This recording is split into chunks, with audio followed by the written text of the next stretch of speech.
철도노조가 내일부터 지난 2009년 이후 4년 만에 파업에 들어갈 것으로 보입니다.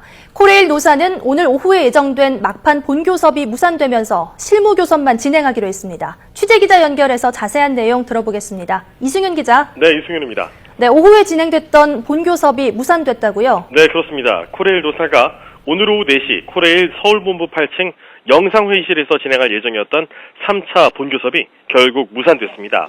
코레일 노사는 본교섭 모두 발언을 언론에 공개하는 문제를 놓고 치열한 신경전을 벌인 끝에 본교섭은 하지 않고 실무교섭만 진행하기로 했습니다.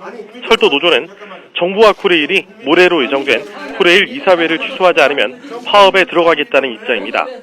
철도노조가 내일 파업을 시작하면 지난 2009년 9일 동안 파업한 이후에 4년 만에 파업에 다시 돌입하게 됩니다. 앞으로 진행될 실무 교섭에서도 양측의 의견 차이가 워낙 커서 타결 전망은 그다지 밝지 않은 상황입니다.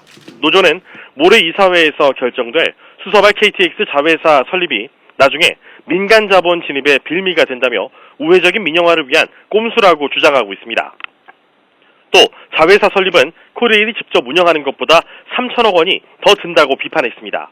이에 대해 코레일은 정관을 통해 자회사의 주식 양도와 매매 대상을 공공부문으로 한정했다며 자회사에 민간 자본이 들어와 민영화로 이어진다는 노조 주장이 터무니없다는 입장입니다. 또 이 정관을 변경하려면 이사회 승인을 거쳐야 하는데 코레일 지분이 41%인 만큼 코레일의 의지에 역행하는 정관 변경은 불가능하다고 설명했습니다.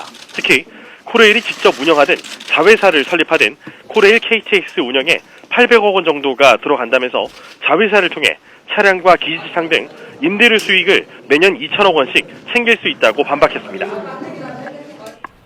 네, 이렇게 철도 파업에 들어가면 운행에는 어느 정도 차질이 예상되고 있습니까? 철도노조가 파업에 들어가도 KTX와 수도권 전동열차, 통근열차는 평상시와 같이 100% 정상 운행할 것으로 국토부와 코레일은 예상하고 있습니다. 하지만 새마을호와 무궁화호의 운행률은 평소에 60%, 화물열차는 36%까지 떨어질 전망입니다.